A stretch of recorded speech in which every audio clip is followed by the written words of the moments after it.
PoPolitickin.com. What's up, y'all? It's George Lowe, and I'm Po Politickin with Po. Y'all be sure to shine brightly in all that you do. We don't have to argue with anybody. We don't have to curse and go around acting bad with our words. We don't need any bricks and bottles. We don't need any Molotov cocktails. We just need to go around to these stores and to these massive industries in our country and say, God sent us by here to say to you that you're not treating his children right. And we come by here to ask you to make the first item on your agenda fair treatment where God's children are concerned. Now, if you are not prepared to do that, we do have an agenda that we must follow. And our agenda calls for withdrawing economic support from you.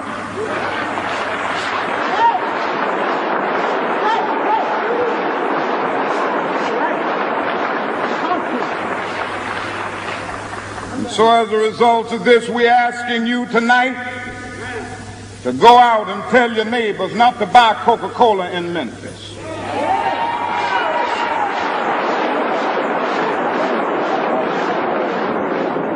Go by and tell them not to buy sealed test milk.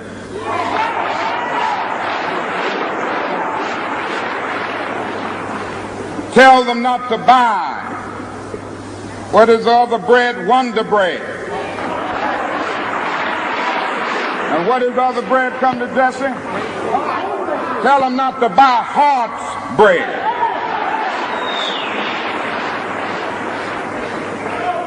As Jesse Jackson has said, up to now, only the garbage men have been feeling pain.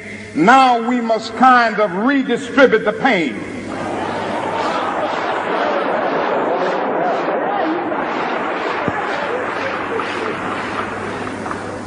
We are choosing these companies because they have been fair in their hiring policies. And we are choosing them because they can begin the process of saying they are going to support the needs and the rights of these men who are on strike. And then they can move on downtown and tell Mayor Lowe to do what is right.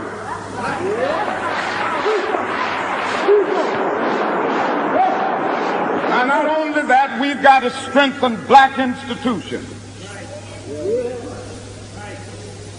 I call upon you to take your money out of the banks downtown and deposit your money in Tri-State Bank.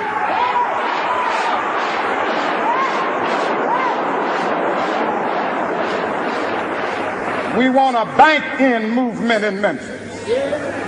Go by the Savings and Loan Association. I'm not asking you something that we don't do ourselves in SCLC. Judge Hooks and others will tell you that we have an account here in the Savings and Loan Association from the Southern Christian Leadership Conference. We are telling you to follow what we are doing. Put your money there. You have 6 or 7 black insurance companies here in the city of Memphis. Take out your insurance there. We want to have an insurance in.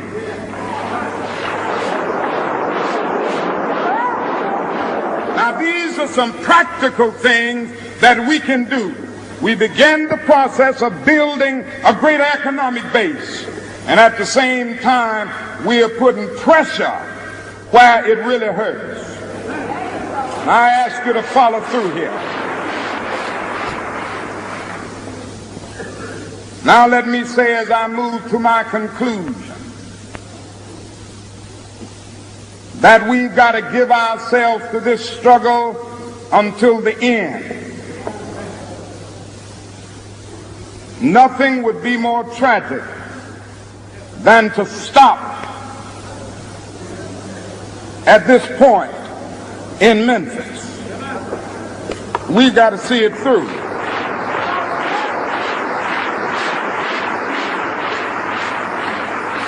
When we have our march, you need to be there. If it means leaving work, if it means leaving school, be there.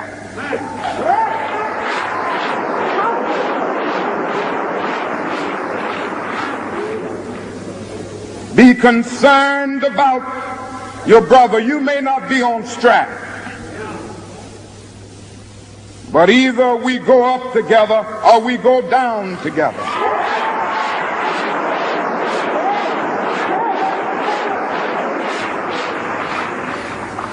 Let us develop a kind of dangerous unselfishness.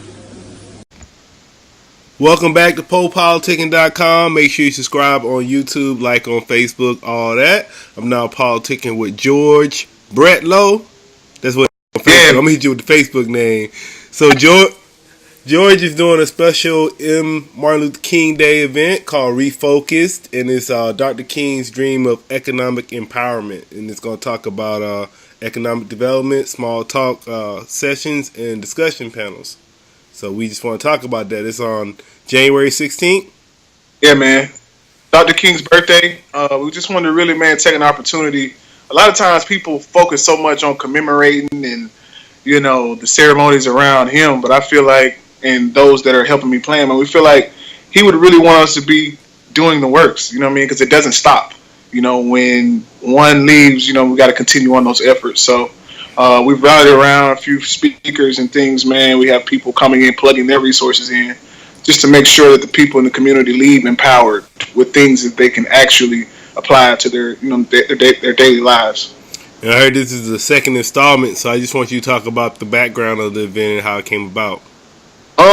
Well, initially it came about Mr. Cole Clintscales and the Deltas, and they partnered with a few other of us before. We did a youth empowerment that was focused on the youth, and kind of a Black Business Expo as well, and just kind of expounded on that. And one thing that we did there at Hunt when we did it before, we kind of all challenged each other to follow up, because the biggest thing that we talked about is many people do these things and they don't ever do it again. So it was kind of an accountability measure for all of us that were involved in the planning of the event to kind of follow it up. And it's political season there in Columbus, so like everybody's getting their pitches together. So I think it's a good time, man, to kind of set the tone of expectation as a community for those that are incoming into office and things like that. So it's just the second installment. We just hold each other accountable on following up with more and more resources and enhancing our community. So hit us with your endorsements for the city. So who you voting for? No, no endorsement. No endorsements. No, man, I mean, they just really, the early people are starting to submit. I think the last month to submit is maybe March, so people will start to kind of step out. You kind of hear the rumblings, but there's a lot of work to be done. So a lot of times, man, you know, even the people that have been in office, they kind of juking for position. But the thing is, the great thing about it is the power is in the people, especially with these local elections, man. You know, you got to kind of look at people's body of work and see what they've done. And if there's new people, new young blood, man, kind of look at their plan and hold them accountable as well. So I think it's going to be an interesting season, to say the least. I hope they're all in the building, by the way, on next Monday as well. Yeah, and then you said, so you was talking about Dr. King's dream of economic empowerment. So what are some things I guess you're trying to focus on in the Columbus building? Well, really, man, one of our speakers that's coming up, man, is Miss Brenda Martin. She has a tax and credit repair service, and I think she just acquired some insurance as well. One of her big things is helping other people, man, find housing. And I've seen through, you know, a friend of mine as well, she's helped her get her credit in line. She helped her buy her first home. So I think it's really just about creating the platform to be able to share the resources. I think a lot of times, you know, in particular on this particular day, you know, it's like he talked about this. And if you can go back and listen to the I Have the Dream speech, like Mississippi is referenced there, I think maybe 4 times, and it talks about just the oppression and just the state of Mississippi, you know, and kind of how the environment is. So I think it's important to create the platform, and we already know those people that have those resources within our community, and bring others in that are not in our community to kind of enlighten us on some things that we may not see. So we'll be speaking on funding, helping small businesses find funding, also financial identification, and just really enhancing that in ways, whether it be our credit, whether it be investment opportunities. These are things we really don't talk about. Ownership, because a lot of our parents or grandparents may not have particularly owned anything, so that's not something that's a dialogue that's had in a lot of the homes. So we just wanted to be able to kind of open that conversation up and give the people the tools to kind of follow up thereafter. Because a lot of times we're not going to give you a plethora of information and then, expect you to follow up then. Certain people follow up. And the really big piece that I'm excited about is the panel. The Life Institute, which is a company that Nicole Clinkscales is hosting the discussion panel sector of this event. And we have six people kind of selected from various backgrounds, from business to education to community activists and the police department. So that's kind of really the main event per se, and we're going to allow the audience to get involved as well, so we can have dialogue about the issues that our community faces, and not really just we'll have framework, because Nicole will be moderating it and kind of framework, but just having that conversation, because a lot of times we do not take that opportunity to have that conversation, and community goes every which way. All right, and what's the time? Because I don't see the time. I'm looking at the flyer, but I don't see the time of the event.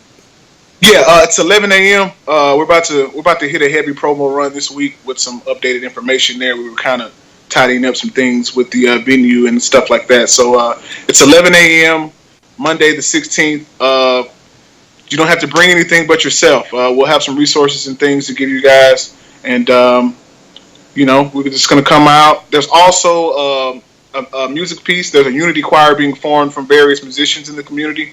I think they have done this previously, kind of had a ceremonial thing with the music. So I think what we're doing really is just merging our idea with what they've already done and just cohesively, getting it done. So it's going to be a music piece. We plan to have everything live streamed and kind of really using our technology and enhancing that experience as well. So those that can't be there, you should still be able to see it in some form thereafter or there live. So it's open to the public. I got some phone calls about people not getting special invitations. So, hey, if you're watching this or if you've ever seen a post, man, it's open to you. It's open to the entire community.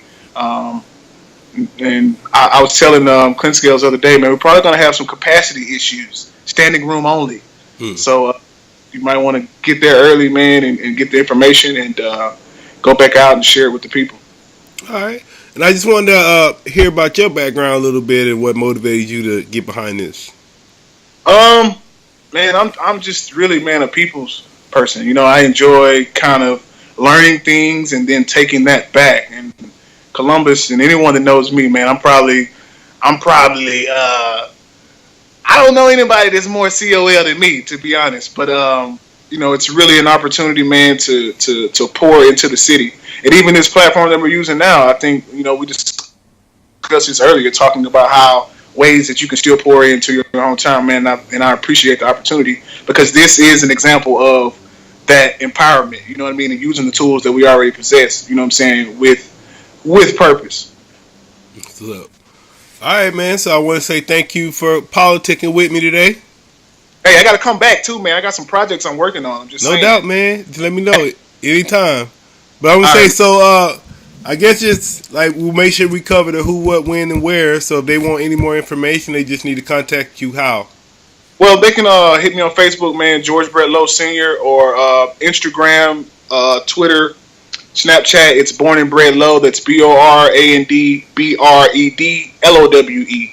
And we'll be hashtagging Refocused for the next week, and they'll see it. I'm actually going out with my son and shooting an actual promo video tomorrow, man. It's been really good too, man, to see my son get involved, because like I would ask him questions, he'd be like, "Oh yeah," they shine him, just the vague information that he has on Dr. King, man, and be able to kind of share that with him. So everybody will see that video. I think it's going to be a special thing too. So yeah, that's where you'll see it. You will see it for sure.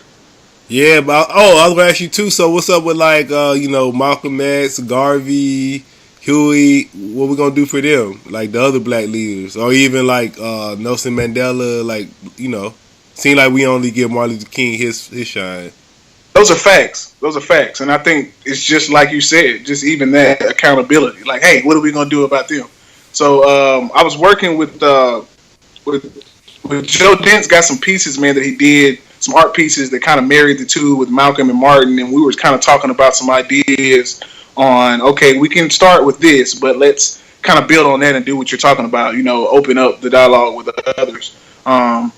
One of the panelists is D. Horton, man, and he talked about in one of his records, no Donald Trump, but got no clue who Marcus Garvey is. So the thing is, now my son's like, who is Marcus Garvey? So then he'll go who Marcus Garvey is. So I think it's incumbent upon us just to create that opportunity for people to seek more knowledge. Or even especially with us, like, really, who is Medgar Evers? Like, who is him? Like, so we got like heroes in our own town. So we're not our own town, but our own state.